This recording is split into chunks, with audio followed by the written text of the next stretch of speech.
La doctora Dilela es egresada de la Universidad de Buenos Aires, es especialista en Derecho de Autor, es magíster en Derecho Internacional por el Washington College of Law de la American University de Washington, D.C., es subdirector de Recursos Financieros y Recaudación del Fondo Nacional de las Artes y tiene a su cargo la gestión, percepción y fiscalización del dominio público pagante. Quiere decir que es la persona que más sabe sobre el tema y agradecemos muy especialmente su participación. Tiene un currículum muy extenso, es una persona muy prestigiosa en el ámbito del derecho de autor, así que le agradecemos muy especialmente que pueda dedicarnos una hora de su tiempo a explicarnos el funcionamiento del dominio público pagante y el cumplimiento de las formalidades vinculadas con el registro de obra publicada. Doctora, la escuchamos muy atentamente. Bueno, ante todo, muchas gracias por la invitación. Un placer estar aquí en esta modalidad virtual que nos toca vivir. Que, bueno, difiere un poquito de lo que es la presencialidad, pero bueno, vamos a tratar de hacerlo lo más dinámico posible. ¿Tengo habilitado para compartir pantalla, doctora? Sí, a ver, vamos a compartir pantalla. Un segundito que te voy a poner de coanfitriona o anfitriona.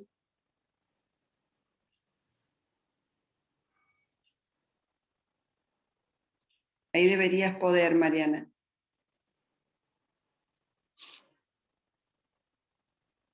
Y si no, lo comparto yo del que me enviaste. Ahí está. ¿Se ve? Sí, perfecto. Bien. Bueno, como comentó la doctora, vamos a hablar hoy del dominio público pagante. Al respecto, debemos considerar que las obras, el dominio público del derecho de autor, se considera respecto de aquellas obras cuyo plazo de protección haya expirado. O bien porque venció el plazo de protección, o bien porque esas obras nunca llegaron a estar en el dominio privado. Entonces, todo ese cúmulo de obras se consideran obras en dominio público. En nuestro país, el dominio público es pagante. ¿Esto qué quiere decir? Esto significa que cuando ha vencido el plazo de protección de una obra, pongamos, por ejemplo, una obra literaria, la obra pasa al dominio público. Esto significa que cualquier persona va a poder hacer uso de esa obra, utilizar o explotar esa obra, pero se requiere el pago de una contraprestación o gravamen por ese uso. ¿Cuál es la justificación? En algunos países el dominio público es gratuito, ¿sí? En nuestro país el dominio público es pagante. ¿Cuál es la justificación del dominio público pagante? Esencialmente evitar que la obra en dominio privado, que la obra en dominio público, perdón, compita deslealmente con la obra en dominio privado. ¿Por qué? Porque si es gratuito utilizar una obra en dominio público, se va a tender a priorizar esa explotación respecto de aquellas obras en dominio privado, ¿sí?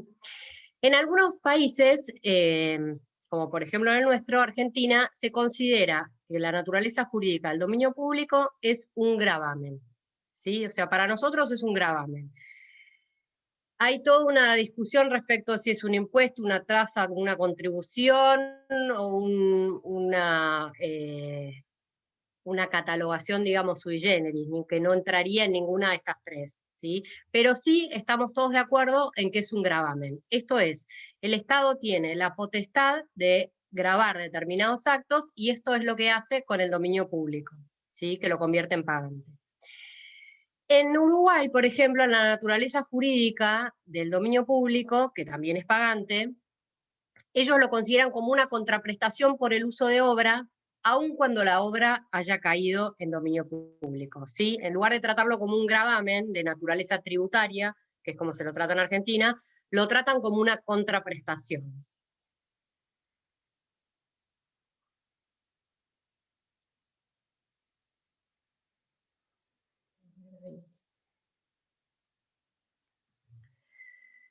El dominio público pagante nació en el año 1958, cuando se constituyó el Fondo Nacional de las Artes.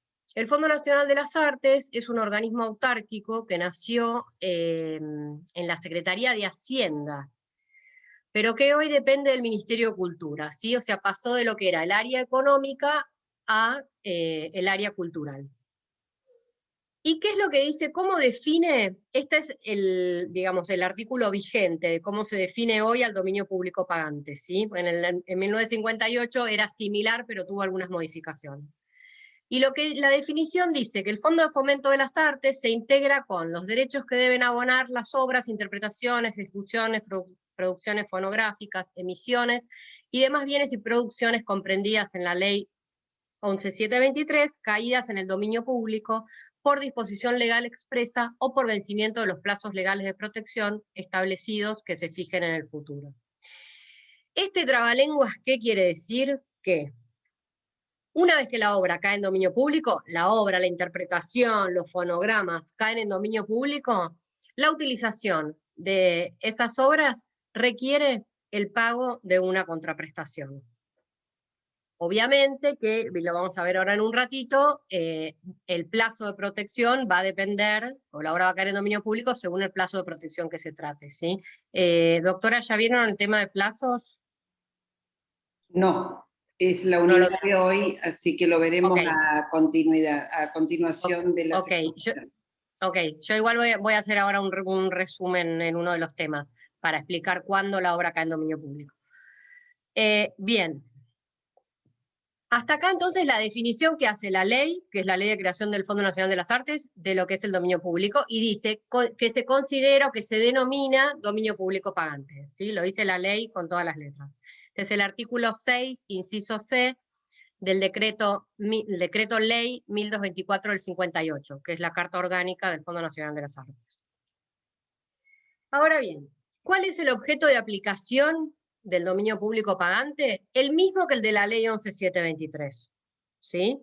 Las pinturas, las esculturas, las obras arquitectónicas, las musicales, las teatrales, las coreográficas, pantomímicas, las arquitectónicas, todo lo que se considera y está amparado por la Ley 11.723, una vez que vence el plazo de protección, va a estar alcanzado por el dominio público pagante.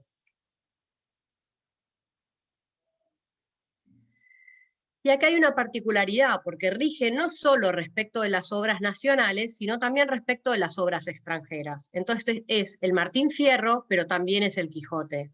Es Alicia en el País de las Maravillas, pero también Alice in Wonderland. También aplica respecto de lo que es obras originarias y obras derivadas. Entonces va respecto de lo que sería por ahí una adaptación de Robin Hood en obra cinematográfica o en un DVD, o la televisación del Cascanueces, o la representación en el teatro del Cascanueces, y también respecto de las obras, respecto de todas las obras, respecto de las compilaciones, los diccionarios, todo lo que la Ley 11.723 protege, una vez que cae al dominio público, le aplica el dominio público pagante. ¿Sí? Le aplica el gravamen de dominio público pagante. Y acá tenemos un vistazo, un pantallazo general respecto de cuáles son los plazos de protección que establece la Ley 11.723. La Ley 11.723 establece como plazo general la vida del autor y 70 años después de su muerte, contados a partir del 1 de enero del año siguiente al fallecimiento del autor. ¿Sí? El autor fallece hoy, a partir del 1 de enero de 2022, se empieza a contar los 70 años para la vigencia del dominio privado. ¿Sí? Cuando vencen esos 70 años, la obra pasa al dominio público. Y lo que la norma dispone es que en el caso de las obras en colaboración, el plazo se cuenta a partir de la muerte del último de los colaboradores. ¿Sí? Son 3 autores, cuando muere el tercero, a partir de ahí, el 1 de enero del año siguiente, se cuentan los 70 años. Pero la ley establece también plazos especiales. Por ejemplo, para las obras anónimas, pertenecientes a personas jurídicas, por ejemplo, podríamos decir, o pertenecientes a personas jurídicas, por ejemplo, el caso de los diccionarios, son 50 años desde la publicación. El plazo se cuenta desde la publicación. ¿sí? En el caso de las obras por tomos, el plazo se cuenta a partir de la publicación de cada tomo. En el caso de las obras cinematográficas, el plazo se cuenta, se cuenta durante 50 años a partir del 1 de enero del año siguiente al fallecimiento del último de los colaboradores. ¿Ustedes saben quiénes son los colaboradores de la obra cinematográfica? Sí, por supuesto, ¿cómo no van a saber? No sé, ¿ya lo vieron ese tema? Sí, obviamente en titularidad. Bueno, Muy bien. repasamos el... Bueno, Repasamos. Entonces, en los titulares de la obra cinematográfica son el autor del argumento, el director y el productor de la película. Y en el caso de la obra cinematográfica musical, se suma el compositor de la música. Entonces, cuando muere el último de todos esos, a partir de ahí se cuentan los 50 años. ¿Sí? Y para las obras fotográficas, el plazo de protección es de 20 años desde la publicación. ¿Qué pasa con la obra fotográfica?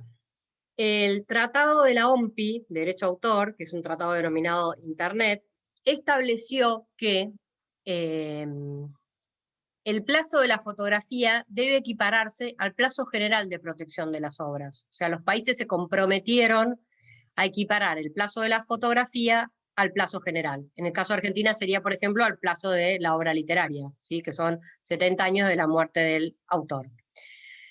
Sin embargo, hasta el momento, la ley, el artículo correspondiente al plazo de protección de la obra fotográfica no ha sido modificada. Esto nos presenta a nosotros una disyuntiva, porque el fondo tiene que recaudar cuando la obra está en dominio público. De acuerdo con lo que dispone la ley 11723, si pasan 20 años desde la publicación de la foto, la obra tiene que pagar dominio público. Pero la realidad es que Argentina asumió un compromiso internacional que establece que el plazo debe ser 70 desde la muerte del fotógrafo. Entonces ahí se produce una disyuntiva porque los usuarios, ¿qué hacen? Le dicen al fotógrafo, no, yo le tengo que pagar al Fondo Nacional de las Artes porque pasaron 20 años desde la publicación, no te tengo que pagar a vos, autor. Y al fondo le dicen, no, yo le tengo que pagar al fotógrafo porque según el Tratado Internacional la obra todavía está en el dominio privado. Conclusión, no le pagan ni al autor ni al Fondo Nacional de las Artes. En general lo que pasa es eso. Hay un dictamen de la Dirección Nacional de Derecho a Autor de hace muchos años, cuando había todavía una discusión sobre si los tratados eran operativos o programáticos, que estableció que a los 20 años, o sea, que el fondo tiene que aplicar lo que dice la 11723, ¿sí? O sea, que a partir de los 20 años de la publicación, la foto estaría en dominio público. Hubieron varios proyectos de leyes para elevar el plazo, pero hasta ahora no tuvimos novedades con este tema. Con lo cual el tema de la foto es un caso bastante particular para el tema de la percepción del dominio público pagante. Ahora, ¿qué pasa con la protección de las obras extranjeras? Porque los plazos en los diferentes países difieren, no todos tienen 70 años para hablando del plazo general. El convenio de Berna, para la protección de las obras literarias y artísticas, establece plazos mínimos de protección. Entonces, cuando un país, por ejemplo, tenga menos de 50 años, un plazo menor a 50 años desde la muerte del autor, el mínimo que le tiene que garantizar a todos los otros estados del convenio de Berna son 50 años, ¿sí? Hoy no hay ningún país, creo que no hay ningún país que tenga un plazo inferior a 50, pero Uruguay lo tuvo durante muchos años, creo que recién en el 2003 elevaron el plazo de protección de 40 a 50 años. Y el año pasado lo elevaron, o en fines de 2019, a 70, con lo cual hoy con Uruguay estamos igual. El convenio de Berna lo que establece entonces es un mínimo de 50 años, independientemente de lo que diga el país de origen o el país donde se reclame la protección. Entonces, si pasaron 50 años de la muerte del autor, cualquiera sea el país de origen de la obra tiene que pagar dominio público en Argentina. Pero que, bueno, y después tenemos, es un poquito más complicado, ahora vamos. Después tenemos, el convenio de Berna establece también plazos particulares. Para las obras anónimas son 50 años desde que se hizo accesible al público. Para las obras cinematográficas también son 50 años desde que se hizo accesible al público, y para las obras fotográficas y artes aplicadas, 25 años desde la realización. Como ven acá, la diferencia de las obras fotográficas es muy grande, porque no es lo mismo contar 50 años desde el estreno de la obra que contar 50 años desde la muerte del último colaborador de la obra cinematográfica. Y acá viene el tema de cómo se determina entonces si una obra extranjera tiene que pagar en Argentina dominio público pagante. El convenio de Berna lo que dice es que rige la ley del país donde se reclama la protección. Entonces, si el uso de la obra extranjera se hace en Argentina, la ley que rige es la argentina, con lo cual serían 70 años, ¿sí? Vida del autor, más 70 años para que la obra caiga en dominio público. Sin embargo, si la obra extranjera en su país o en el país de origen hubiera caído en dominio público, supongamos que en el otro país el plazo es 60 años, en Argentina también se va a encontrar en dominio público. ¿Por qué? Porque si su propio país no le reconoce el dominio privado, el país extranjero tampoco se lo tiene que reconocer, ¿sí? Entonces la regla es que en el caso del cotejo de las obras extranjeras rige el plazo de protección más corto. No sé si quieren hacer alguna pregunta ahora, pues este es un temita un poco complicado. O lo dejamos para después. Mariana, más que pregunta, un comentario para compartir. El convenio de Berna es muy complicado con el tema de los plazos. El artículo 7, inciso octavo, que es el que genera este tipo de conflicto, establece un punto de conexión en el derecho internacional privado considerado asimétrico, y es la única disposición de naturaleza convencional que existe con este tipo de puntos de conexión. Lo explicaste muy bien al decir que en todos los casos el plazo de protección es el establecido por la ley del país en que la protección se reclame, porque ese es el principio de lex loci protección, es el del convenio de Berna. Sin embargo, a menos que en la legislación de este país no disponga otra cosa, la duración no excederá el plazo fijado en el país de origen de la obra. ¿Qué significa eso en el caso de la obra fotográfica argentina? Que aún por el convenio de Berna, si el país de origen de una fotografía es Argentina, la protección va a ser los 20 años de la publicación. Pero por aplicación del convenio de Berna, no por la ley, digamos, la ley va a fijar el plazo, pero el convenio te va a decir que ese país de origen va a tener un efecto transfronterizo. Sí, lo que pasa es que yo lo estaba pensando a la inversa porque lo estaba pensando para la aplicación del dominio público pagante. Entonces la obra extranjera no va a ser la argentina, sino que va a ser la de los otros países.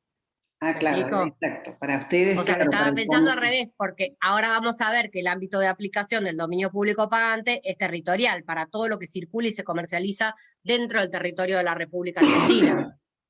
Porque justamente la naturaleza de gravamen hace que el Estado argentino solo puede gravar actos que se realicen dentro del territorio de la República Argentina. Sí, por eso es que yo lo comparaba, digamos, la extranjera respecto de lo que pasa en Argentina y no al revés, no la obra argentina en el exterior, digamos, ¿no? No, está claro, está claro, claro. O sea, la obra argentina en los plazos que dice la ley 11723. La obra extranjera, los plazos de Argentina, salvo que el plazo en el exterior sea más corto. Pero vamos al ejemplo de una fotografía colombiana acá en la Argentina. ¿Cuándo entra en el dominio público? Según mis cálculos, a los 50 años desde la publicación. 80 Colombia, 20 nosotros, 50 Berna. 25 Berna. 25, pero con la extensión del WST, del TODA, 50. Sería 50 plazo mínimo de protección desde la muerte del autor. Exacto.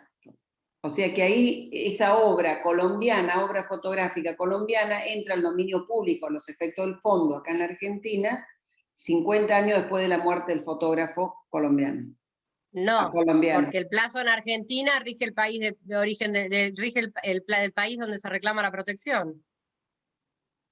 Entonces a los 20 voy a tener que hacer pasar a dominio público. Estás incumpliendo el tratado internacional, ¿no? Digo, ese es el problema que hay, justamente, porque Argentina se aplica la ley 11723 respecto a la obra extranjera, en el caso de la fotografía, está incumpliendo el TODA.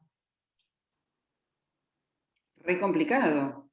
Re complicado. Pero bueno, el tema de las fotos es justo el tema más complicado. Hablemos de otra obra, una obra literaria. Es más fácil, digamos. La foto es el caso más complicado. Porque hay un conflicto ahí normativo. ¿Cómo haces para resolverlo eso? El fondo tiene que salir a cobrar eso. Claro, Pero el que utiliza aquí te lo puede cuestionar si la obra es una fotografía y está en el dominio privado y le está pagando al autor extranjero. claro. ¿Y cómo hacen ese reclamo, Mariana? ¿Hacen un planteo administrativo al Nos fondo? ayudamos un poco con Saba, como el fondo Ah, tiene convenio con Saba, en general lo hacemos con ellos para evitar ese conflicto entre lo que es el dominio público y el dominio privado. a Pero en otros los asistentes casos, explicarles lo que es ABA, que es la entidad de gestión que recauda, administra y distribuye los derechos sobre obras visuales. claro, sobre las pinturas, por ejemplo, o las fotografías. Bueno, lo que no sé si Saba está recaudando mucho para algunos fotógrafos, porque hay otra asociación, pero bueno, el fondo tiene convenio con Saba, no con otras. Así que en general, cuando hay un tema así de conflicto, lo trabajamos con ellos, para llegar a un buen puerto, porque si no, no le pagan ni a ellos ni a nosotros, digamos. Esa es la Para realidad. llegar a un mínimo de armonización, un criterio Claro, armónico. exactamente. Lo que puede pasar también es que con las obras derivadas, que ese es un caso, pero olvidémonos de la foto, imaginemos una obra, no sé, por ejemplo, las obras completas de Freud. A nosotros nos pasa que hay editores argentinos que hacen acuerdos con, por ejemplo, no sé, una editorial inglesa para editar en Argentina una edición que hicieron ellos allá. Pero lo cierto es que la obra está en dominio público, entonces, aunque el editor argentino le pague al editor inglés por esa edición en particular de la obra, igual tiene que pagar el dominio público pagante. ¿Sí? Porque ellos están pagando por la edición de esa obra afuera, que es la obra derivada, que es determinada compilación de la obra, pero eso no obsta a que pague por la originaria en Argentina el dominio público. Entonces, ¿pagan el 100% o pagan solo el porcentaje? ¿Cómo estableces cuál es el porcentaje de una obra originaria en el dominio público más una adaptación en el dominio privado? ¿Cuál es el criterio Ahora que vamos para aumentar el en un ratito bono? vamos a los aranceles y te lo cuento. Un minutito, así terminamos. Bueno, como dije entonces, el ámbito de aplicación es dentro del territorio de la República Argentina. Incluso en el caso de edición, la ley establece una excepción, que es que cuando las obras se exporten, no tienen que pagar el dominio público pagante. Entonces, si un editor hace una tirada de 10.000 ejemplares, pero de esos 10.000 se comercializan 5.000 en Argentina y 5.000 los exporta, tiene que tributar solamente sobre los 5.000 que van a circular dentro del territorio de la República Argentina. Lo que pasa es que como el pago el editor lo tiene que hacer antes de la puesta en circulación de la obra, que eso lo vamos a ver ahora en un ratito, generalmente el editor no sabe de esos 10.000 ejemplares cuántos va a exportar. Entonces lo que la norma prevé es, bueno, usted paga por los 10.000 ejemplares que editó. El dominio público, el arancel que vamos a ver ahora en un ratito. Si usted luego exporta 5.000, tiene que presentar en el fondo las constancias de exportación de esas obras con la cantidad de ejemplares y el fondo le restituye lo que pagó por esos ejemplares, por esos 5.000 ejemplares. En general lo que hace el fondo es queda como una nota de crédito, no es que se le restituye, sino que se hace una nota de crédito y cuando el editor tiene que pagar por la siguiente edición o por otra obra, se le descuenta esa nota de crédito. ¿Sí? Y ahí tienen 60 días desde que realizaron la exportación para presentar los conocimientos de embarque y toda la documentación aduanera. ¿Sí? Muchas veces pasa que ellos no hacen la exportación toda de una, no exportan los 5.000 ejemplares, editan hoy, no exportan dentro de un mes los 5.000, por ahí exportan 1.000, a los 6 meses exportan otros 2.000, entonces eso se va haciendo de manera gradual, en la medida en que vayan exportando las obras.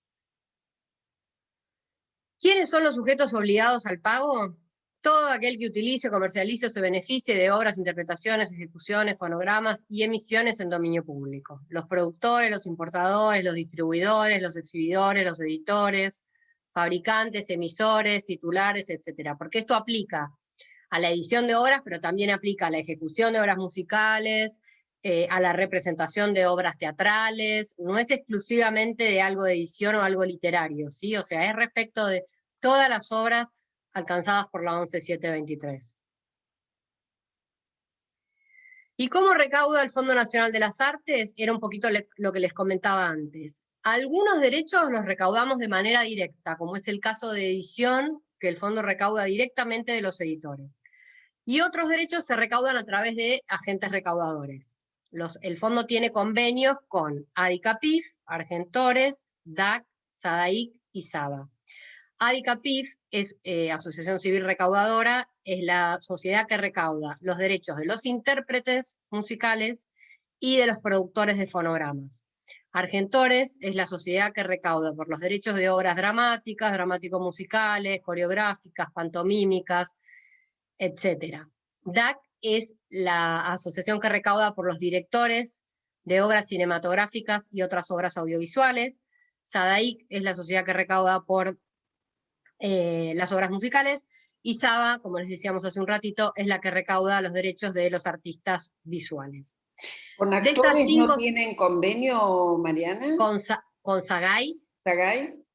Con SAGAI no tenemos porque se acaba de modificar el artículo del dominio público pagante el año pasado, en octubre del año pasado, con la nueva ley de presupuesto. Las interpretaciones no estaban incluidas en el alcance del dominio público pagante. Pero era más un problema de redacción, porque la norma decía antes las obras comprendidas en el artículo 1 de la 11723, y resulta que las interpretaciones no están comprendidas en el 1, están en el 56 de la 11723. Entonces, claro, no por eso es que... obras. Son ¿Cómo? No son técnicamente obras, son prestaciones.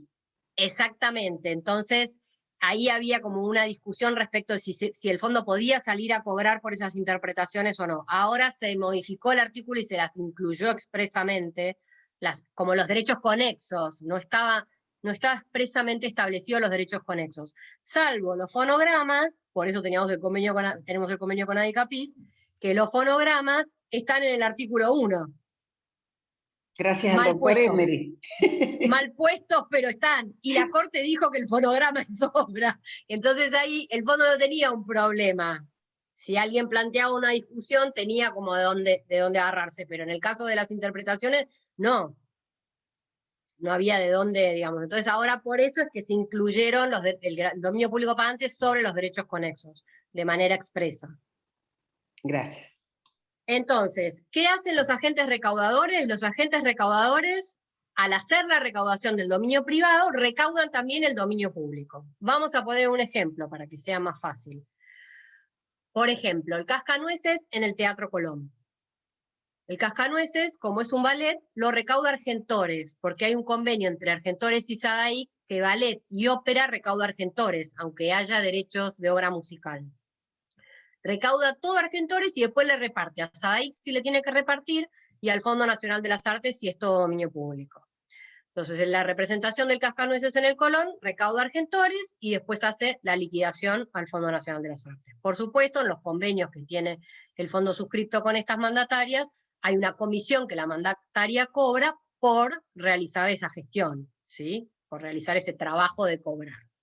Pero también, digamos, hay casos donde ustedes me pueden decir por qué recauda, en qué beneficia a la sociedad autoral recaudar. Y bueno, la realidad es que ¿y en qué le beneficia al fondo? Cuando es una obra mixta, por ejemplo, una adaptación del Cascanueces, hay involucrados derechos en dominio privado y derechos en dominio público. Entonces hay que hacer un reparto de eso.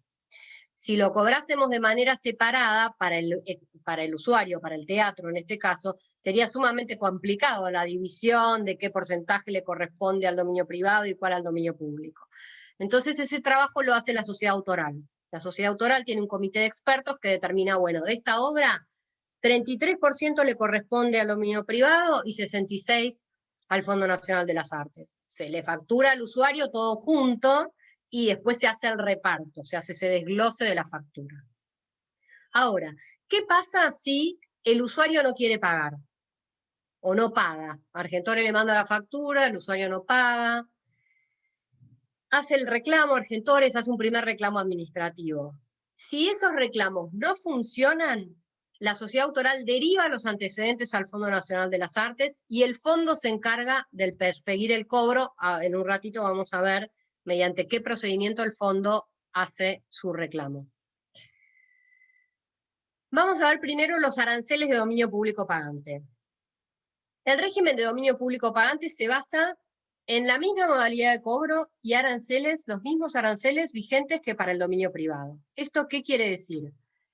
Si la sociedad autoral recauda obra por obra, el fondo recauda obra por obra, como es el caso que les decía recién del Teatro Colón. O en el caso de edición, la edición de Don Quijote paga dominio público obra por obra. Ahora bien, en el caso de televisión y radio, las sociedades autorales cobran un porcentaje de la recaudación de esas empresas. Y luego hacen el reparto a los autores. En ese supuesto, el fondo también cobra por repertorio, es decir, no importa si se pasó una obra o 1000 obras de dominio público, es un porcentaje de lo que cobra la sociedad autoral. Tengan en cuenta ustedes que la mayor parte, la mayoría de las obras de dominio público que se utilizan son adaptaciones. Hay pocas que son las obras en dominio público originarias. En general hay un trabajo o del editor, o de un adaptador, o de un traductor, que, digamos, no toma la obra tal cual como fue editada, ¿sí? En su versión original. ¿Y cuál es el tope? El tope es el arancel que se cobra en dominio privado. El arancel de dominio público nunca puede superar el arancel del dominio privado, ¿sí? ¿Cuáles son los aranceles? Para estos derechos, igual arancel que en el dominio privado. Es el caso del derecho de inclusión, por ejemplo, cuando se incluye el himno nacional en una publicidad de Quilmes, o de Coca, o de ahora que viene la Copa de Esto, mucho uso de inclusión en la época del Mundial, o de las copas de fútbol. O, por ejemplo, podría ser el feliz cumpleaños en una película. Eso paga derecho de inclusión, el mismo arancel que en el dominio privado. Derecho de reproducción es el mismo arancel que el dominio privado. Derecho de ejecución en teatro, representación en radio y representación en teatro. Todo eso es obra por obra. Se cobra obra por obra. Si hay una obra en dominio público, se le paga al Fondo Nacional de las Artes. En cambio, en estos casos, el arancel es un porcentaje de lo que se cobra en dominio privado. ¿Por qué? Porque el dominio privado no se cobra obra por obra, se cobra por la recaudación, como les decía recién. Entonces, derecho de ejecución radio, que sería obras musicales en radio. Derecho de ejecución en televisión, obra musical en televisión. Derecho de representación en televisión, por ejemplo, podría ser Moisés. O derecho de exhibición en cine, se cobra entre el 2 y el 10% del arancel que cobra la mandataria. Si SADIC cobra el 1%, el fondo cobra el 10% del 1%, o sea, el 0,10. O el 2%. El 2% se cobra en el caso de DAC. DAC cobra un arancel X, creo que con, por ejemplo, los cableoperadores tienen un arancel del 0,65, por ejemplo, con Cablevisión o con DirecTV, el fondo cobra un 2% de ese 0,65. Pero es por repertorio, no hay una especificación de cuáles son las obras que se utilizaron, ¿sí? Es una liquidación por recaudación, como si fuese por ingreso. ¿Y qué pasa con los aranceles de edición? Acá es más complicadito porque acá sí es obra por obra. El caso de una edición de una obra originaria, por ejemplo el Martín Fierro, es el 1% del precio de venta al público por cada ejemplar editado. ¿Sí? Pero tiene que ser Martín Fierro su versión original. Ahora, si se hace un Martín Fierro para niños, y por ahí se le incluyen ilustraciones u otras cosas,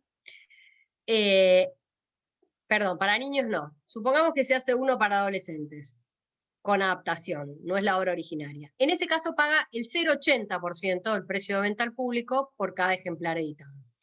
Y si es una edición infantil, ahora sí, el Martín Fierro para niños, paga el 0,50 del precio de venta al público por cada ejemplar editado.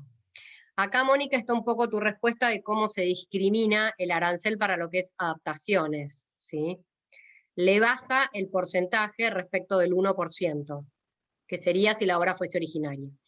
Y este beneficio para las obras infantiles del 0,5 es solo respecto de aquellas que sean de industria nacional, las producidas en el país. Si viene una Alicia en el País de las Maravillas de España, no paga el 0,5, paga el 0,8, si es una adaptación.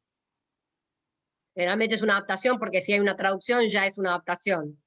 ¿Sí? Tendría que venir en inglés Alicia en el País de las Maravillas para que pague el 1%.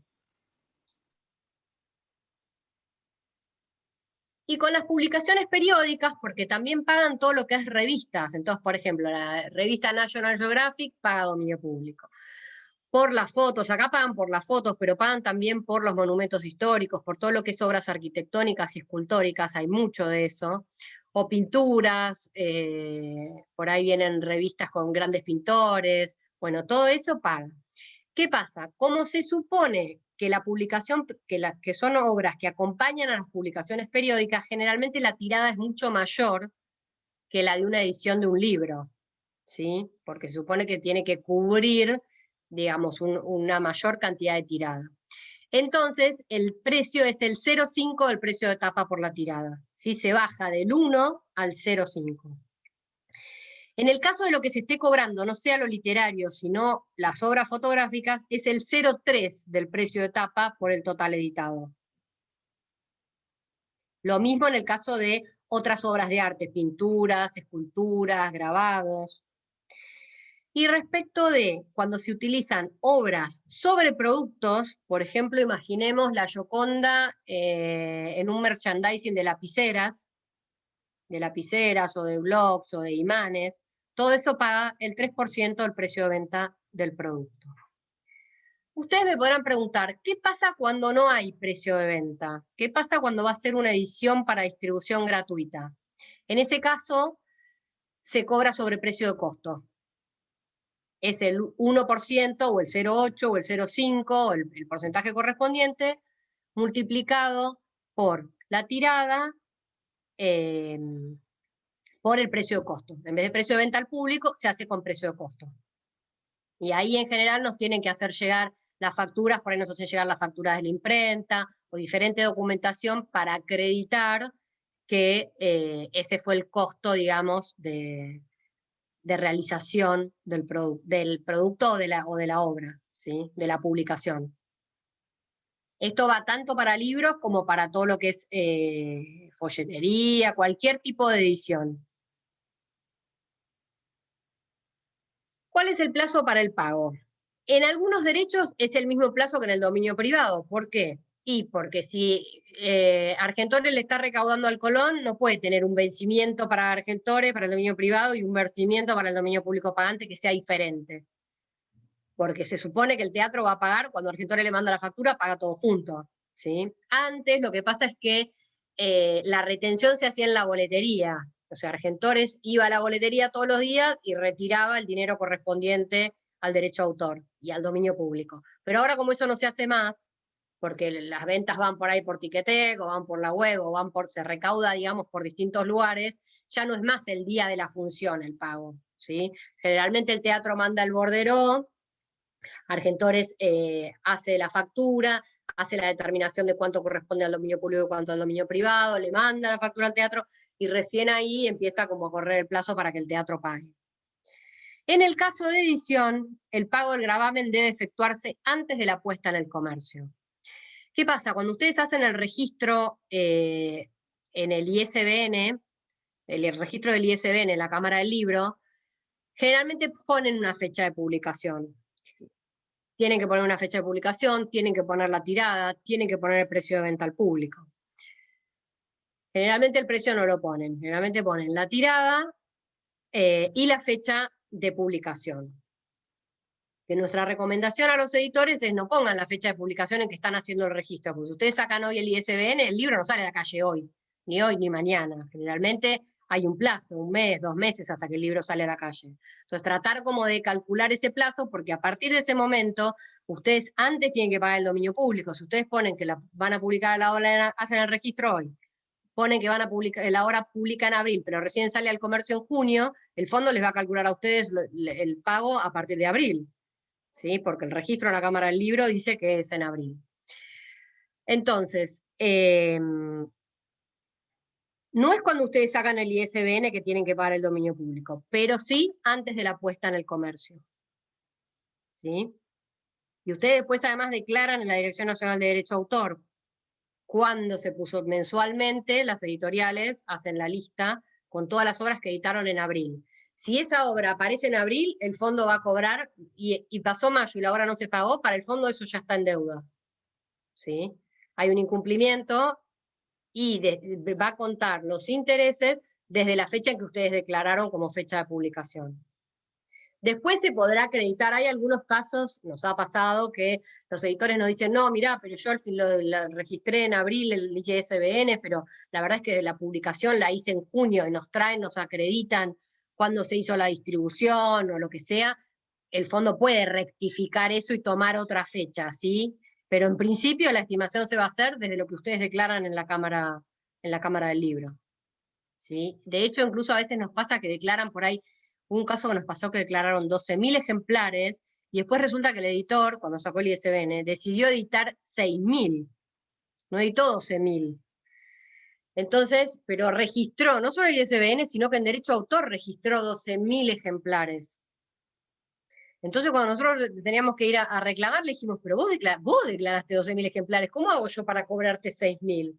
Entonces tuvieron que hacer una rectificación en el ISBN y una rectificación del registro en derecho a autor y acompañarnos las constancias para que nosotros les podamos cobrar sobre los 6.000 que efectivamente habían editado. Entonces es muy importante cuando ustedes ponen esos datos que sean lo más ajustados a la realidad posible, porque eso va a impactar después en el gravamen que tienen que pagar de dominio público.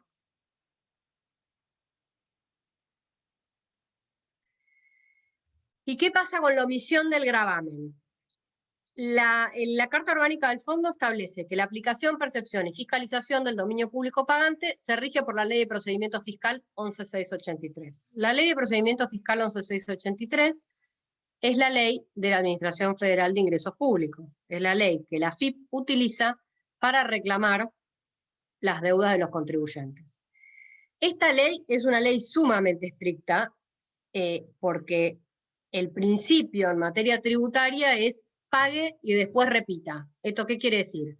Usted pague, yo le reclamo 100, usted pague 100. Después si quiere cuestionar que esos 100, que no van esos 100, que son 50, haga la acción correspondiente de repetición y se discutirá si yo le tengo que devolver o no 50, supongamos. ¿Sí? Es una ley muy estricta y aparte los intereses son también bastante importantes.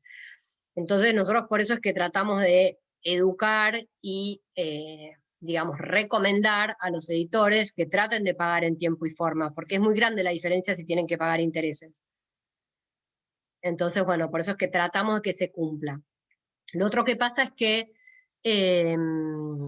a veces nos hacen por ahí, qué sé yo, la declaración mensual de las obras, porque por ahí va el editor también tener que hacer, saca una obra un mes y a los 10 días saca otra, a los 10 días saca otra. Generalmente no nos hacen una declaración individual, generalmente juntan varias obras y nos hacen la declaración, ¿sí? Lo que pasa es que tienen que tratar que sea dentro del mes en que la obra va a salir al mercado, porque ustedes consignaron un mes en el ISBN, y ese es el mes que nosotros vamos a determinar, aunque sea el último día del mes, yo puedo decir, bueno, salió en abril, puedo tomar que salió el 30 de abril, que es el último día del mes, puedo tomar que salió el 30 de abril, pero a partir del 1 de mayo ya esa obra paga intereses.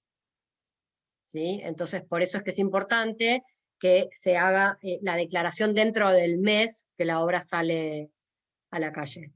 Lo mismo si hay importaciones de obras. Si ustedes importan obras extranjeras, la editorial importa obras extranjeras o una distribuidora, y son obras de dominio público, tienen que pagar por esa importación antes de la puesta en el comercio, antes de que llegue a las librerías. ¿Sí? Sería entre la aduana y la llegada de la obra a las librerías. ¿Sí? Nosotros tenemos varias distribuidoras, ya tenemos como una relación con eso, entonces ya ellos nos dicen, miren, estamos trayendo esto, ¿cuánto va a ingresar tal fecha? Me hacen el cálculo, incluso les hacemos nosotros el cálculo de cuánto es y todo, y les mandamos la planilla hecha para que ellos nada más la tengan que firmar y pagar. Y ellos firman la planilla, la declaración, sería como la presentación de la declaración jurada, con las obras que están trayendo, la cantidad de obras que están trayendo, el precio que va a tener de venta al público y el arancel correspondiente. Si son infantiles,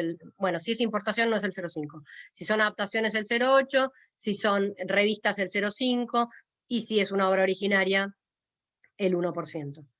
¿Sí? Entonces nosotros les hacemos esa cuenta y ellos hacen la transferencia al Fondo Nacional de las Artes y acompañan, junto con el comprobante de transferencia, la declaración jurada correspondiente, para que nosotros hagamos la imputación y les remitamos el recibo. Si no hacen esto, nosotros hacemos búsqueda permanente, pues tenemos control cruzado con la Cámara del Libro y con la Dirección Nacional de Derecho de Autor, respecto de las obras que no se editan. Ahora pasó, por ejemplo, que en el 2020 nosotros no estuvimos reclamando porque estaban suspendidos los procedimientos de ejecución fiscal. Entonces ahora estamos revisando para atrás y encontramos un montón de obras editadas que no están pagas, que son todo 2020 y 2019, la última parte del 2019 y 2020. También lo que pasó es que por ahí las editoriales editaron y no llegaron a sacarlo al comercio esto, porque ustedes piensen que la pandemia, el aislamiento se estableció el 20 de marzo antes de la Feria del Libro, justo antes de la Feria del Libro. Los editores ya tenían todo en el depósito armado para la Feria del Libro, los libros ya estaban editados, obviamente, pero no salieron al comercio en ese momento, por el cierre que hubo. Probablemente salieron después. Entonces nosotros ahí tenemos que hablar con los editores para preguntarles, bueno, ¿y esto cuándo lo sacaste al comercio? ¿Qué pasó? ¿Lo estás comercializando? ¿Llegaste a comercializarlo? ¿No lo comercializaste? Bueno, todas estas cosas se conversan. Nos pasó incluso de un caso que se había incendiado la edición que habían hecho en un depósito, y nos acompañaron toda la documentación del siniestro, de incendio del depósito y qué sé yo. Esa obra nunca había salido al comercio por esa situación. Pero bueno, a nosotros nos aparece un principito de tal editorial en las declaraciones de derecho de autor y el fondo hace el reclamo. ¿Sí? Bueno, no sé si fue mucha información para... no sé si me quedó algo pendiente, Mónica.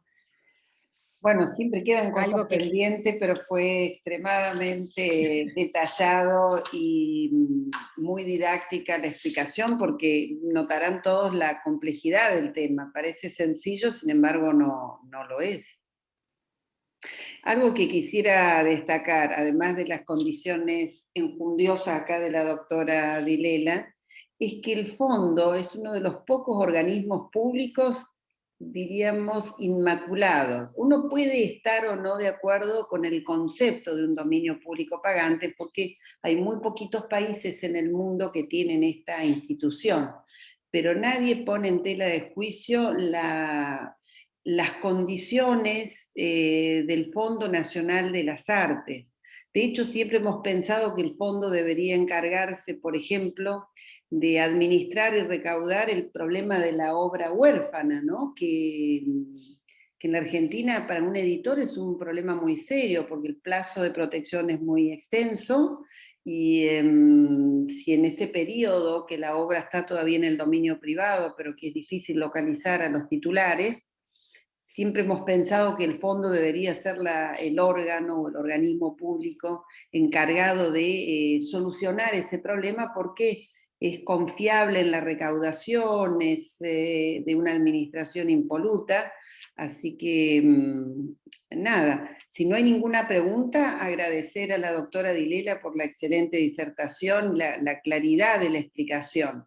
No sé si alguien quiere preguntar algo, pero yo creo que abordó toda la temática Sí, completa. quizás si quieren les cuento un poquito de 2 minutitos del fondo, porque quizás no lo expliqué eso al principio. El Fondo Nacional de las Artes, como les dije, es un organismo autárquico que depende del Ministerio de Cultura, cuya misión es el fomento de las artes. Digamos, quizás tuve que haber empezado por ahí.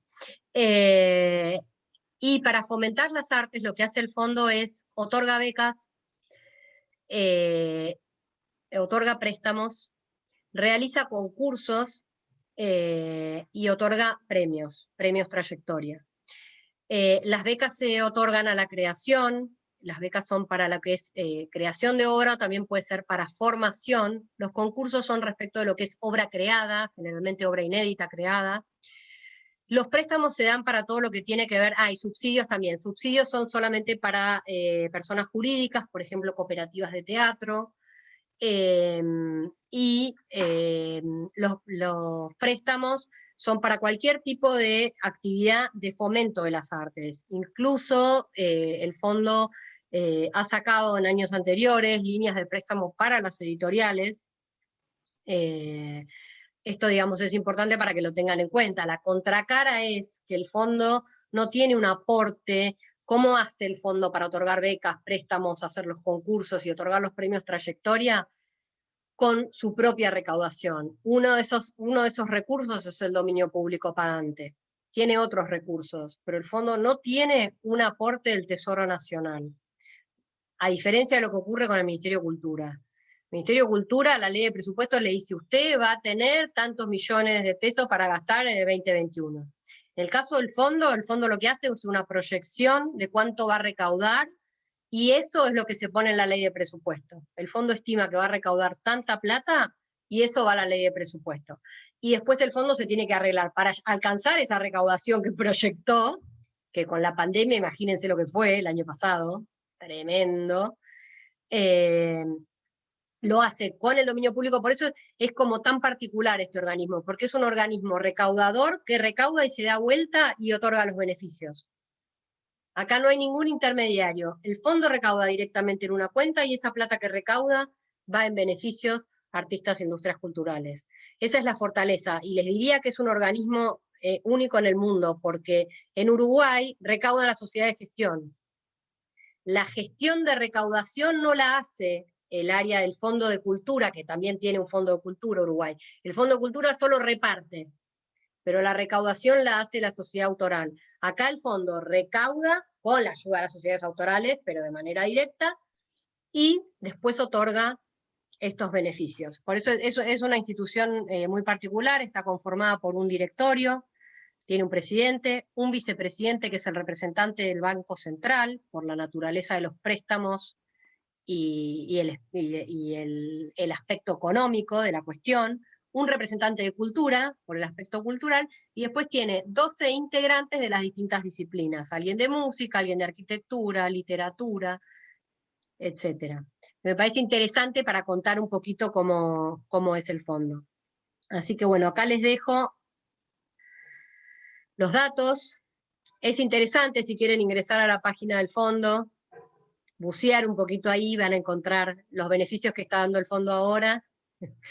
Y bueno, y también cómo es el tema de la recaudación y los recursos financieros del organismo. Muchas gracias por la invitación. No sé si alguien quiere preguntar algo.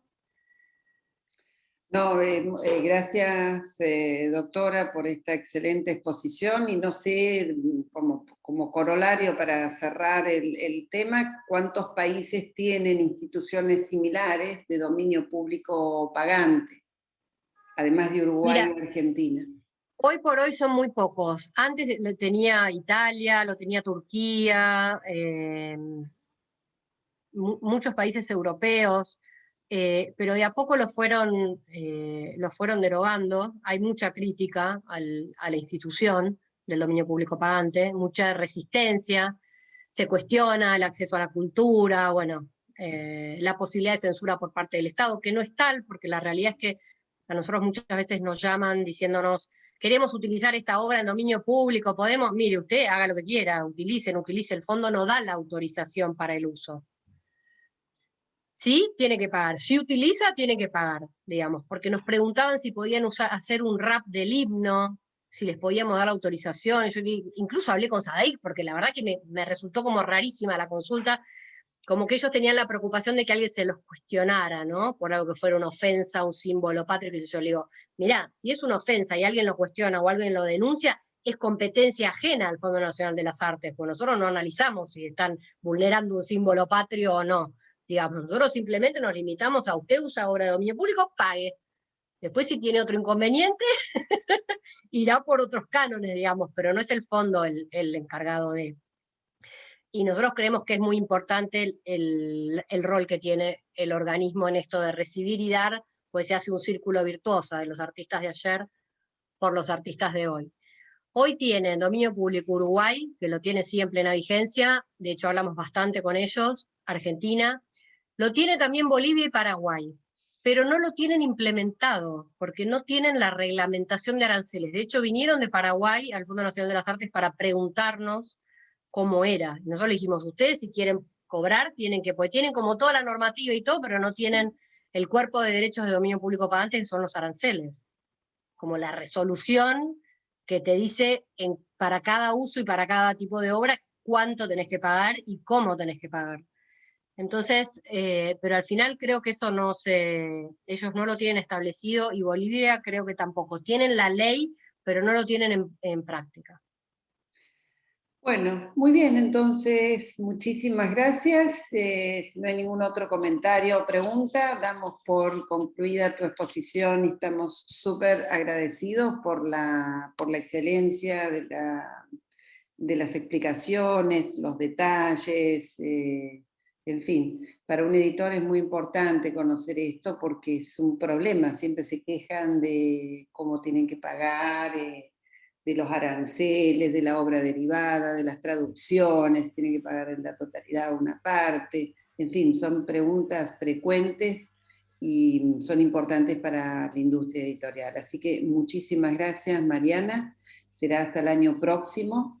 Y bueno, nosotros A ustedes, muchas continuamos. gracias por la invitación y aprovecho para saludar a la doctora Ortelli, Allá que está hace ¿Cómo, mucho Luis. que no la cómo veo. están? Buenas tardes a todos. Hola Mariana, hola Buenas tardes, Mónica.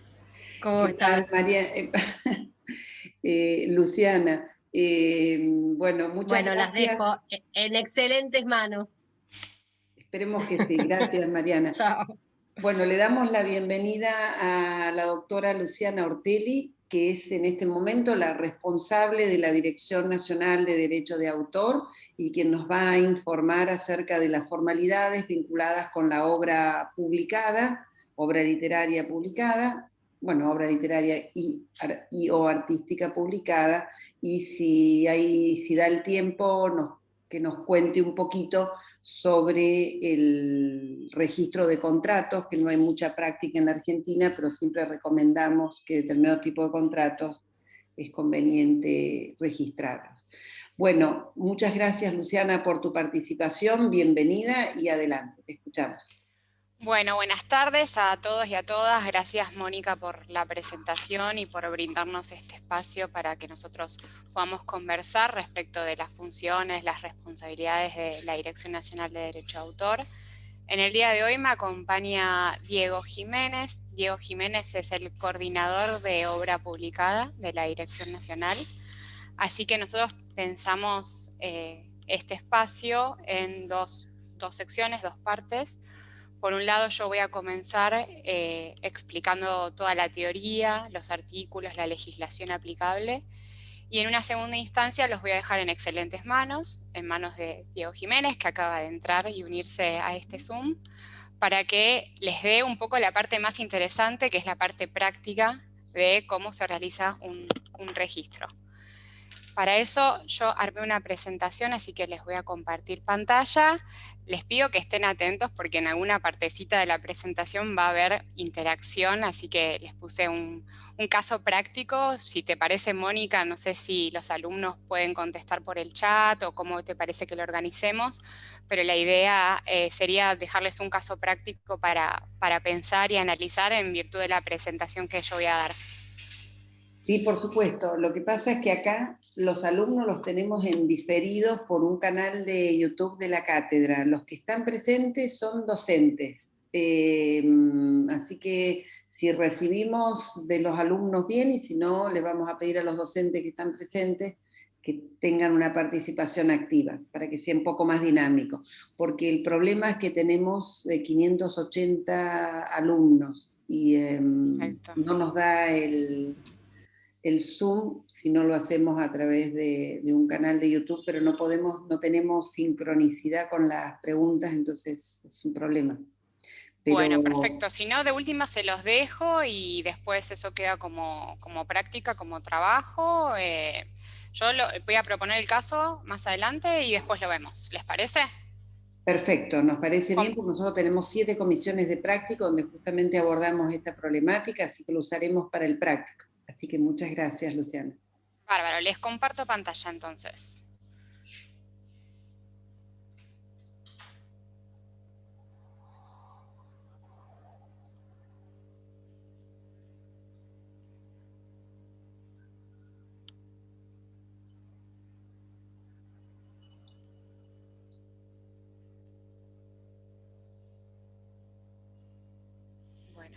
Ahí ven bien la presentación. Perfecto. Buenísimo. Bueno, en primer lugar les quiero comentar que la Dirección Nacional de Derecho de Autor depende de la Subsecretaría de Asuntos Registrales del Ministerio de Justicia y Derechos Humanos de la Nación. En ese sentido, tiene una responsabilidad primaria que está estipulada por la Decisión Administrativa 1838 del 2020. Esa responsabilidad primaria de la Dirección Nacional de Derecho de Autor es dirigir la organización y el funcionamiento del registro de los derechos de autor de cumplimiento con los objetivos establecidos en el régimen legal de la propiedad intelectual. Lo que es importante es tener en consideración que la ley madre y la ley por excelencia es la ley número 11723 y es de la cual nosotros nos vamos a referir en las siguientes diapositivas y también a la que se va a referir Diego Jiménez al momento de la parte práctica. Para cumplir con estas responsabilidades, la Dirección Nacional de Derecho de Autor, conocida como DNDA, lleva adelante distintas acciones. Entre ellas podemos destacar la de efectuar el registro de obras científicas, literarias, artísticas y de publicaciones periódicas, como así también de otros actos jurídicos que puedan afectar su titularidad, como por ejemplo puede ser el caso de los contratos. En segunda instancia, también se encarga de resolver las oposiciones a obras inscriptas o en trámite y efectúa la inscripción de editoriales, convenios y otros actos jurídicos. También realiza inspecciones editoriales y fiscaliza el cumplimiento de las obligaciones impuestas.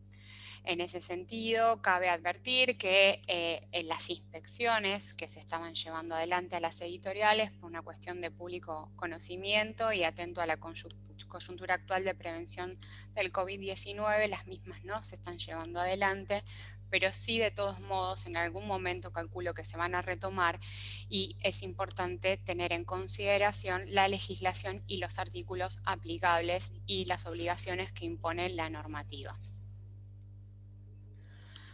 Si bien el registro de derecho de autor es un registro declarativo de derechos y no es constitutivo como sí es el registro de marcas y patentes que se realiza ante el INPI, el registro en derecho de autor es declarativo y otorga beneficios al registrante. Principalmente los beneficios que otorga da presunción de autoría y de fecha cierta de creación. En ese sentido, lo que otorga es seguridad, porque la obra adquiere certeza de su existencia en determinada fecha, con determinado título, autor y traductor del contenido. Y si se trata de un contrato, también da certeza de fecha, contenido y partes contratantes.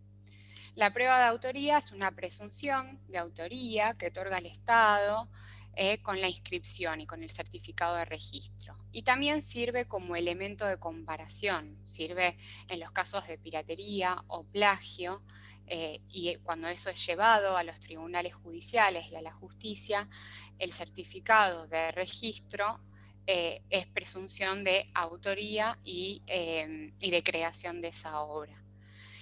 También brinda protección, porque como bien dijimos, presume que el autor de la obra es el que figura como tal en el certificado de registro.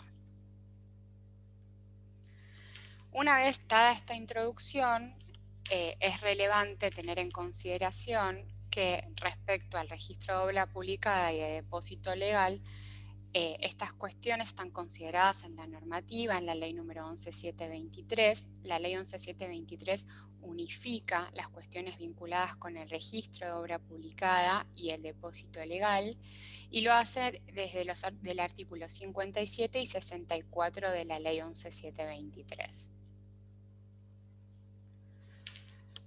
Así las cosas, el artículo 57 de la ley 11723 estipula una obligación para los editores y el artículo establece lo siguiente. En el Registro Nacional de la Propiedad Intelectual deberá depositar el editor las obras comprendidas en el artículo 1 y deberá hacerlo depositando 3 ejemplares completos de toda obra publicada. ¿Cuándo lo tiene que hacer? Esto lo tiene que hacer dentro de los 3 meses siguientes a la aparición de la obra. Si la edición fuese de lujo o no excediera los 100 ejemplares, bastará con depositar un ejemplar. Entonces, ahora vamos a desmenuzar toda esta información que, si bien es un solo artículo, es mucha información contenida en este artículo y vamos a ir desmenuzando para que ustedes puedan extraer las principales cuestiones o las cuestiones principales a tener en cuenta y en consideración al momento de hacer el registro y el depósito legal ante la Dirección Nacional de Derecho de Autor. La Dirección Nacional de Derecho de Autor actúa como intermediario del depósito legal. El depósito legal depende del número de la tirada y del tipo de edición. Es decir, que si la tirada supera los 100 ejemplares, los ejemplares del depósito van a estar destinados a la Biblioteca Nacional, a la Biblioteca del Congreso, al Archivo General de la Nación, y un ejemplar se va a quedar la Dirección Nacional de Derecho de Autor porque es el ejemplar para registro. El agente de registro lo que va a hacer, una vez recibido este ejemplar que se va a dejar para registro y los otros para depósito legal, va a calificar la obra. Es decir, lo que va a hacer el agente de la dirección va a constatar que en la obra consten todos los requisitos legales que estipula la ley para que la misma pueda ser registrada. Algo adicional, que esto es relativamente reciente, a partir de una normativa de Ciudad Autónoma de Buenos Aires, que es la ley número 934, se adiciona un ejemplar adicional con destino a la red de bibliotecas de la Ciudad Autónoma de Buenos Aires. Entonces, lo que tenemos acá es el depósito legal, que es obligatorio por ley, y lo que establece es que si hay una obra cuya tirada excede los 100 ejemplares y no es de lujo, al momento de hacer el registro en la Dirección Nacional de Derecho de Autor, atento a que la dirección es intermediario del depósito legal, se van a dejar 4 ejemplares y un ejemplar adicional con destino a la red de bibliotecas de la Ciudad Autónoma de Buenos Aires. ¿Cuándo opera el ejemplar adicional? Cuando la edición la edición y la publicación se hizo en el ámbito de la Ciudad Autónoma de Buenos Aires. Si la edición y la publicación no es en el ámbito de la Ciudad Autónoma de Buenos Aires, ese ejemplar no va a entregarse a la Dirección Nacional de Derecho de Autor y se entregan únicamente 4 ejemplares. La importancia del depósito legal radica en nutrir a las bibliotecas y que las bibliotecas tengan esos ejemplares a disposición del público. Entonces, vamos ahora con el caso práctico que les comentaba al principio. Si un editor edita y publica una obra literaria en el ámbito de la Ciudad Autónoma de Buenos Aires y la tirada es de 250 ejemplares y no es una edición de lujo, ¿cuándo debe realizar el registro de obra en la DNDA? Y después, la otra pregunta es, ¿cuántos ejemplares debe entregar para que la misma sea registrada?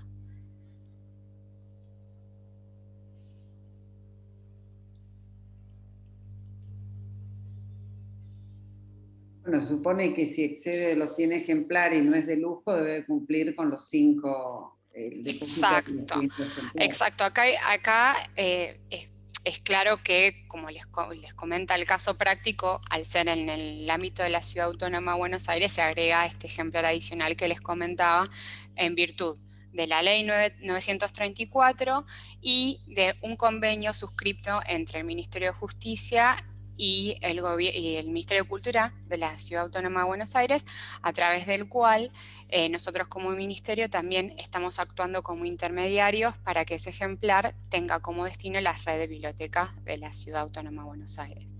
¿Y cuándo debe realizarse el registro de obra en la DNDA? Se cuenta desde los 3 meses de que aparece la obra, ¿sí? Bueno, y después repasando, bueno, los destinatarios del depósito legal son la Biblioteca Nacional, la Biblioteca del Congreso, el Archivo General de la Nación, un ejemplar para registro, y si se editó o publicó en el ámbito de la Ciudad Autónoma de Buenos Aires, el destino es la red de bibliotecas de Cava. ¿Qué pasa ahora si esto no se cumple? ¿Qué pasa si no se realiza el depósito y el registro ante la DNDA? El artículo 61 de la Ley 11.723 estipula que el depósito de toda obra publicada es obligatorio para el editor. Y si éste no lo cumple, se va a aplicar una multa de 10 veces el valor venal del ejemplar no depositado. Esta multa se aplica siempre y cuando no cumpla. Nosotros desde la dirección, en virtud de las inspecciones que se realizan a las distintas editoriales o que se realizaban antes de todo lo que fue esta coyuntura de prevención del COVID-19, se hacía de manera presencial y se le daba un margen de acción al editor para que el editor regularice la situación ante falta de depósito y de registro y para que cumpla con ese registro, no es que va directamente a multa. Nosotros les damos un plazo y si en ese plazo, el plazo puede ser prorrogable a pedido del editor, en el caso de que se le estén complicados con los recursos destinados a realizar los trámites y los registros, se le suele otorgar prórroga, pero si no cumple en ese periodo acordado con la dirección, ese caso pasa a un expediente administrativo, se realiza un proyecto de resolución y se aplica la multa que estipula el artículo 61 de la Ley 11.723. Bueno, básicamente eso es lo general del registro de obras ante la Dirección Nacional de Derecho a Autor. Ahora toda la parte práctica del trámite de inicio a fin, cálculo de tasa y cuestiones particulares del registro las va a comentar Diego Jiménez, que es el coordinador de obra publicada. Y al final yo quiero tomarme unos minutos para comentarles las novedades, cuáles son los últimos proyectos en los que estamos trabajando desde la Dirección Nacional de Derecho a Autor. Y bueno, después pasarle toda la información. De todos modos, acá les dejo un link de acceso a toda la legislación. En la página web van a encontrar no solamente la legislación aplicable, tanto nacional como internacional, sino también requisitos de cada uno de los trámites e instructivos correspondientes, y claramente después de la exposición de Diego quedamos abiertos para consultas y inquietudes que puedan llegar a existir.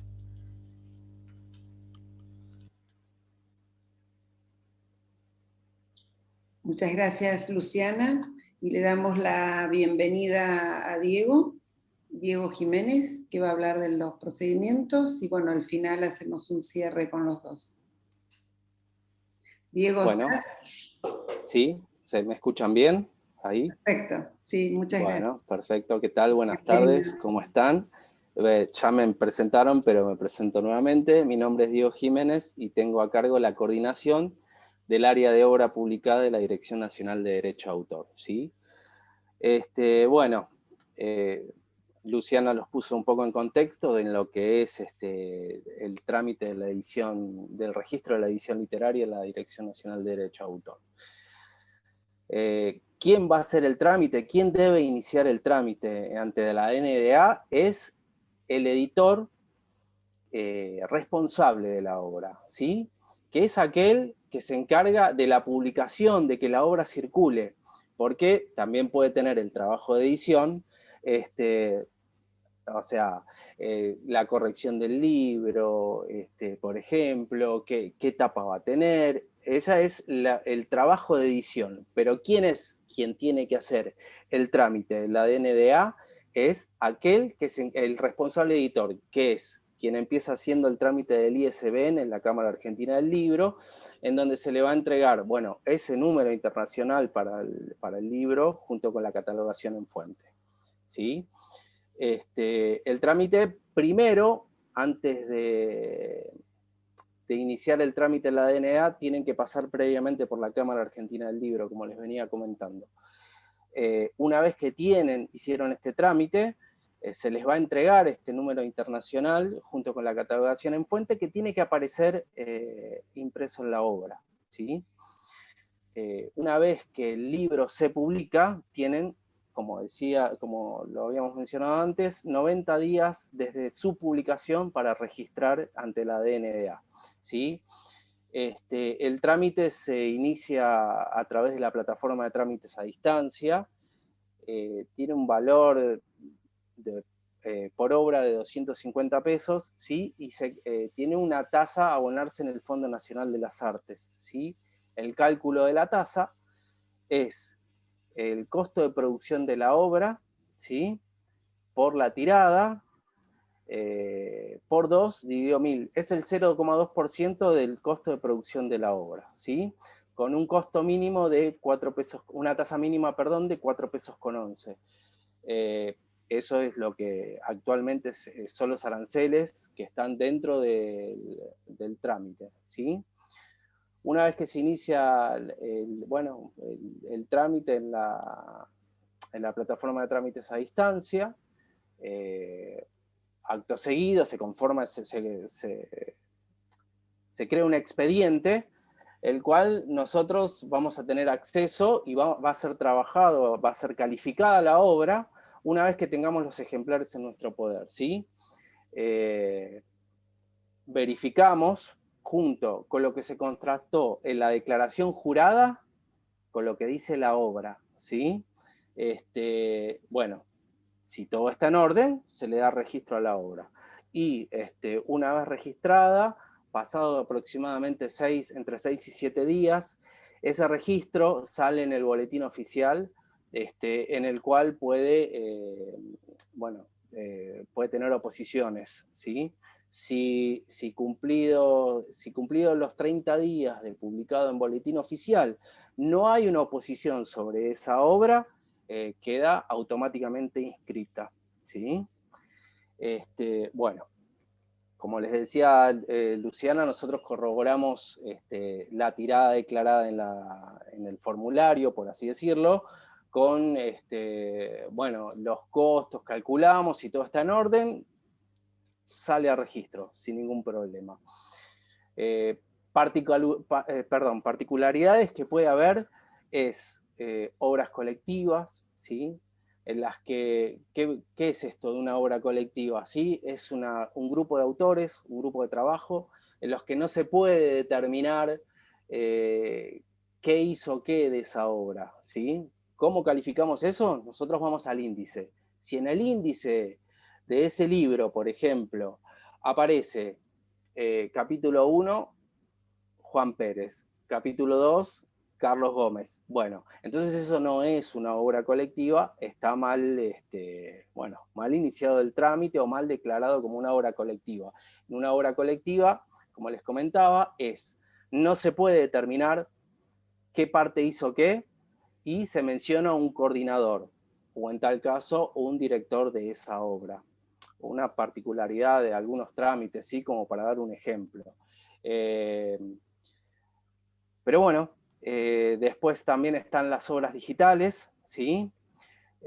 Nosotros actualmente en el 2019 salió una disposición en la que menciona que si se registra, sale en simultáneo la edición papel con la edición digital, no es necesario hacer el registro de la edición digital, ¿sí?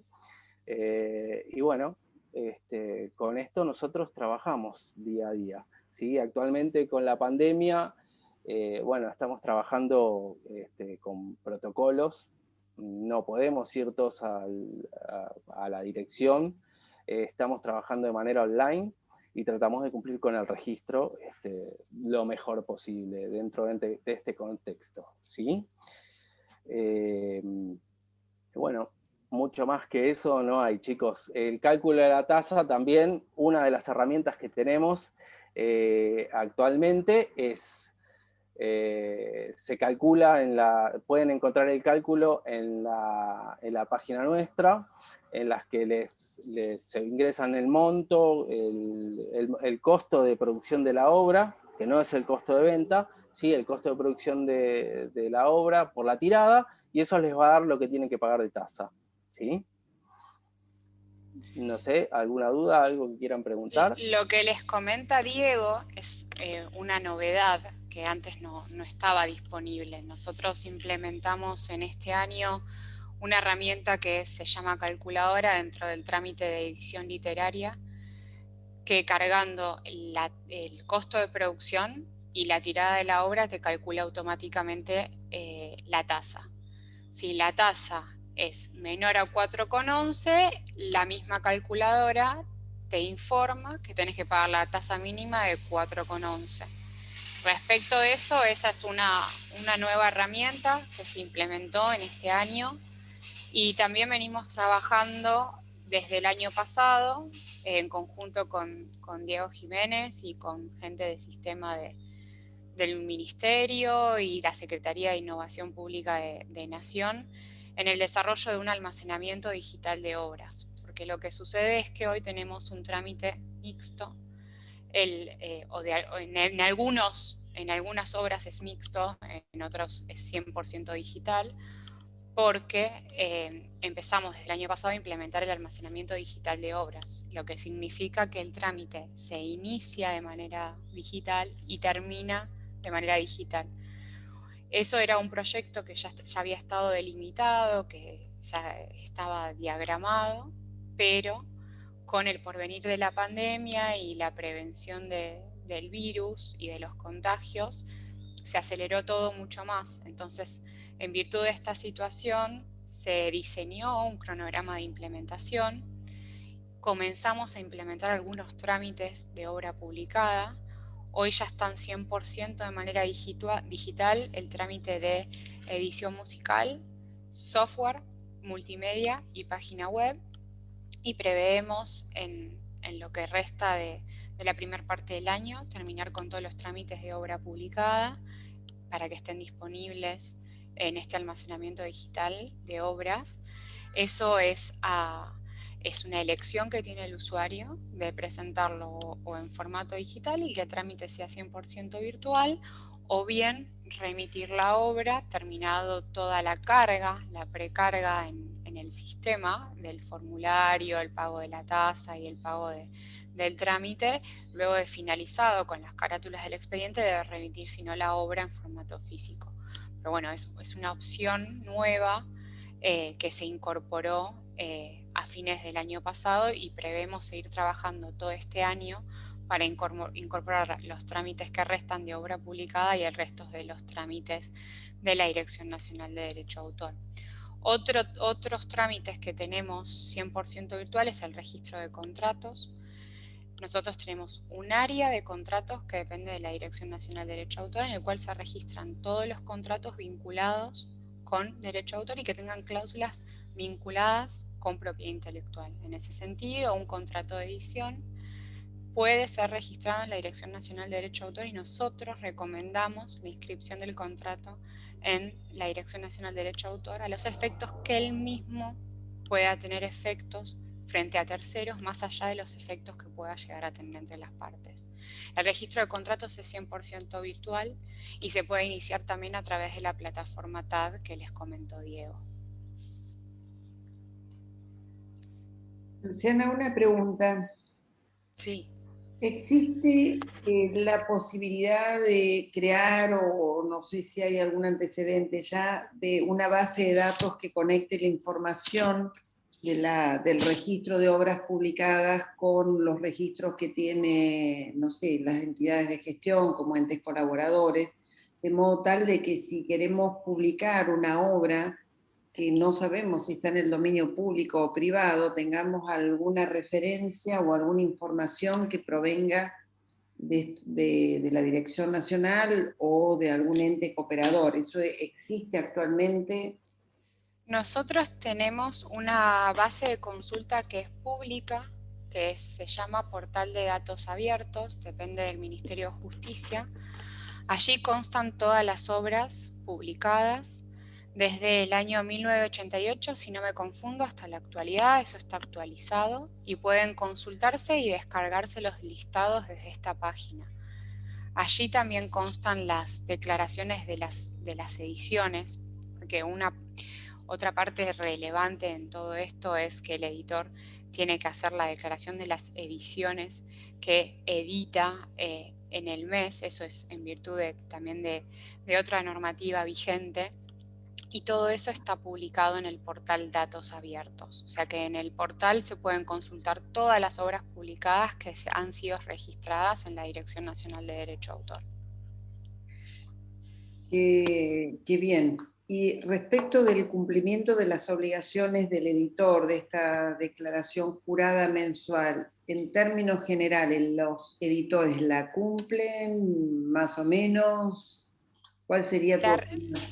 La realidad es que hay de todo, no obstante se fortaleció mucho el cumplimiento de los editores una vez que se fortaleció el régimen de inspecciones a los editoriales, porque las inspecciones a las editoriales no es solamente por el cumplimiento del artículo 57, que es el depósito de los ejemplares, sino también por las declaraciones de ediciones.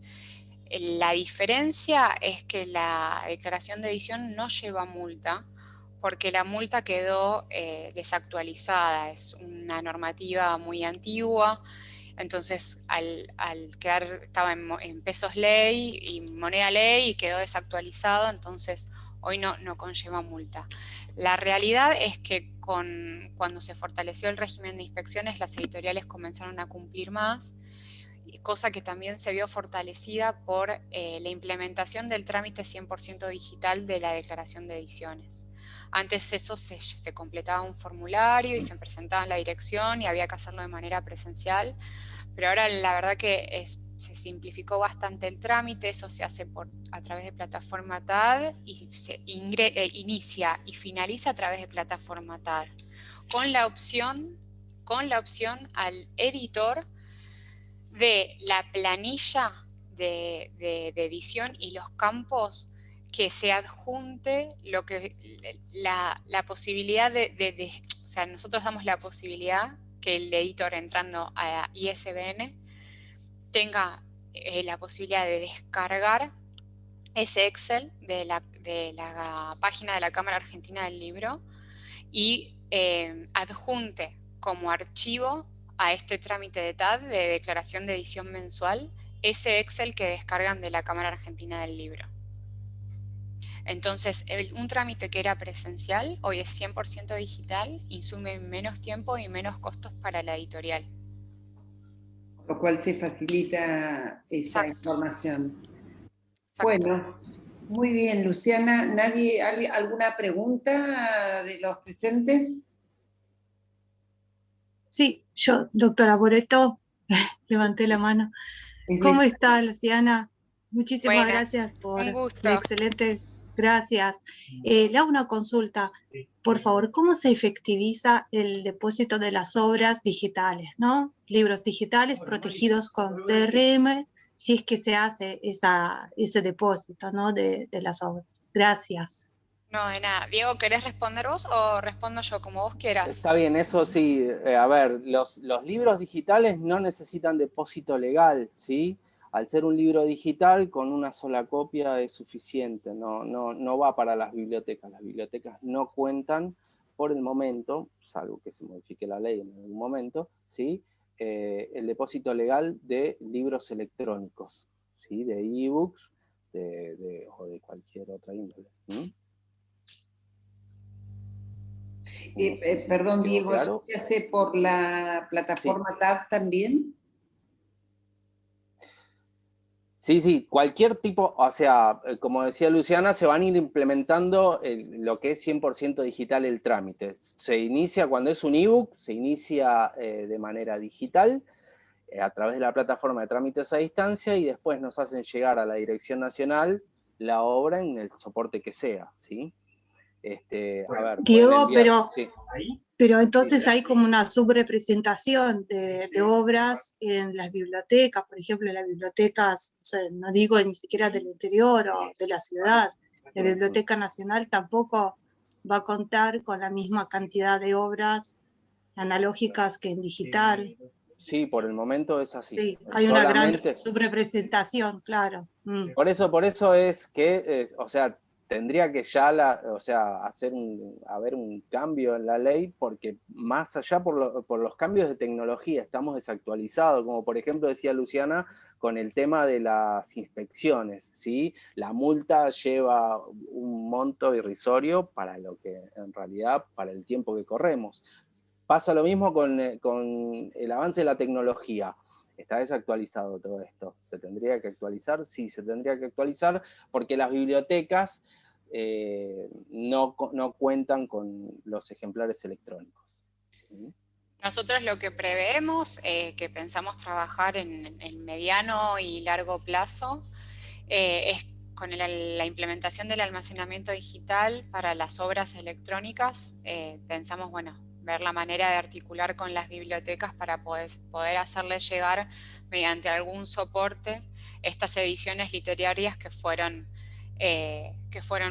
publicadas electrónicamente. O sea, eso lo tenemos anotado como para trabajar en conjunto con las bibliotecas y ver con la implementación del almacenamiento digital, y seguramente la mayoría de los usuarios va a optar por almacenamiento digital, todo aquel que edite electrónicamente una obra literaria, bueno, hacérsela llegar mediante algún soporte a las bibliotecas. Bueno, muchísimas gracias. ¿Alguna otra pregunta? No sé, Luciana y Diego, si quieren hacer un comentario final, si no estaríamos para dar por terminada la exposición. Simplemente comentarles que el servicio registral que brindamos, que es el registro de derecho de autor, hoy es servicio exceptuado desde abril del año pasado, o sea que nosotros estamos prestando funciones de manera semipresencial. Quiero aclararles que nosotros estamos brindando atención al público los días lunes, miércoles y viernes, en el horario de 11 a 15 horas, es un horario reducido, con turno previo para los trámites correspondientes a depósito en custodia de obra inédita y publicaciones periódicas, y estamos recibiendo las obras publicadas por correo, servicio de cadetería o las mismas editoriales que las remiten en caja. Eso se está recibiendo, o sea que los registros y el trabajo se está haciendo estamos arbitrando todos los medios necesarios para tener un servicio mixto entre lo presencial y lo remoto. Ya estamos súper organizados con eso, así que bueno, destacar que el servicio sigue disponible para hacer los registros, iniciarlos mediante la plataforma TAD, y una vez que esté el ingreso hecho por esa vía de recepción de obras en la dirección. Una cosita más antes de cerrar, que sí me gustaría aclararles. La Dirección Nacional de Derecho de Autor también cuenta con un registro de editoriales. Ese registro de editoriales también se inicia a través de la plataforma TAD, y lo que se hace es, se informa a la dirección el interés, o se exterioriza la intención de registrar una editorial con un nombre específico. Entonces, desde la dirección se analizan las bases, a ver si hay alguna editorial con el mismo nombre, y se concede el registro editorial en el caso de que no haya ningún tipo de conflicto con otra editorial ya previamente registrada. Pero sí es otro de los trámites por ahí relevantes en este ámbito que sí me gustaría destacarles, que existe este trámite de registro editorial que no tiene mayor complejidad, pero que sí es un servicio que ofrecemos desde la dirección a los editores. Luciana, ¿y eso no puede plantear algún conflicto marcario si hubiese superposición o confusión en la denominación de estas editoriales? Sí, de hecho lo hay. Hay jurisprudencia donde se plantean conflictos entre marcas y registros de editoriales, o mismo con un título de una obra y un registro de una marca. Y bueno, esas son cuestiones que debe considerar cada uno de los tribunales cuando se exponga la cuestión. Pero, por ejemplo, en el caso de las editoriales musicales, cuando quieren inscribirse en SADAI como tales, uno de los requisitos que exige SADAIC para constituirse como editorial musical y tener la inscripción en SADAIC es previo a tener el registro editorial ante la DNDA.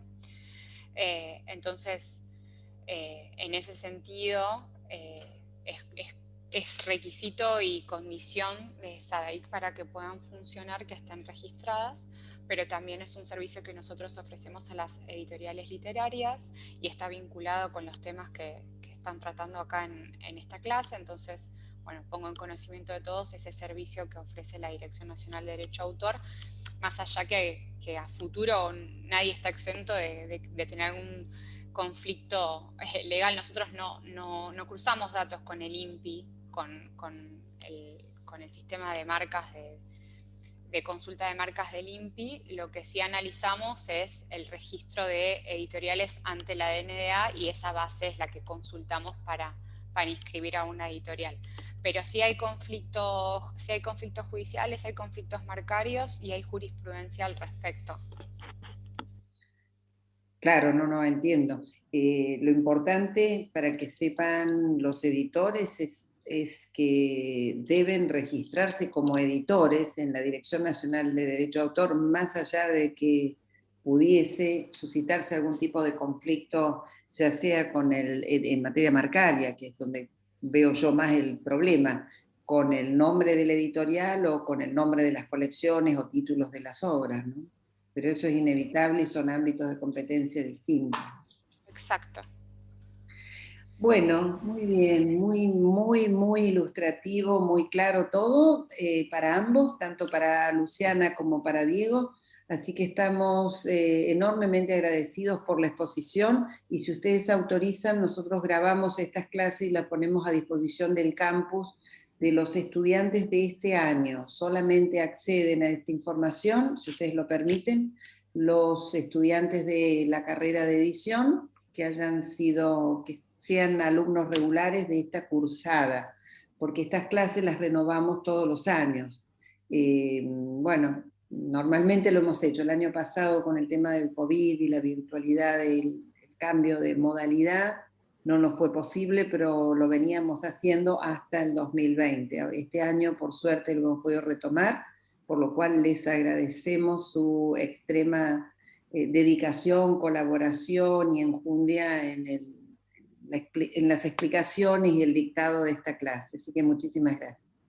Por favor, Mónica, gracias a vos por brindarnos este espacio y desde ya cuentan por lo menos con mi conformidad para subir esta clase al campus, como así también con los datos que están en la pantalla para cualquier consulta o inquietud, o el link para acceder a la legislación y a la información correspondiente a la Dirección Nacional de Derecho de Autor, y quedamos a disposición para lo que precisan. Muchísimas gracias, muy generosa la oferta. Y bueno, en nombre de la Universidad de Buenos Aires, de la carrera de edición y de la Cátedra de Derechos Editoriales y de Autor, muchas gracias. Hasta el año próximo. Hasta el año próximo, muchas gracias. Gracias a todos. Gracias por la atención. Muchas gracias. Chao, hasta luego. Gracias, buenas tardes. Gracias. Bueno, muy bien. Gracias ahora sí a los docentes que participaron. No tuve oportunidad de saludarlos con anterioridad, pero bueno, como ustedes saben, hoy el teórico que incluía formalidades fue grabado y eso ahora lo vamos a subir al campus. Respecto del tema que faltaba, que era plazos y plazos de protección, la verdad es que con lo que explicó Mariana Dilela en el tipo de plazo respecto de obras originarias, obra derivada, obras anónimas, seudónimas, obra cinematográfica, obra fotográfica, etcétera, los plazos generales y especiales, entiendo que no habría necesidad de una mayor explicación porque es un tema relativamente sencillo. Así que si ustedes me permiten, cortamos acá y yo voy a subir en el canal de YouTube y poner a disposición del campus la grabación de estas exposiciones vinculadas a formalidad. Así que bueno, muchas gracias por la presencia y por acompañar.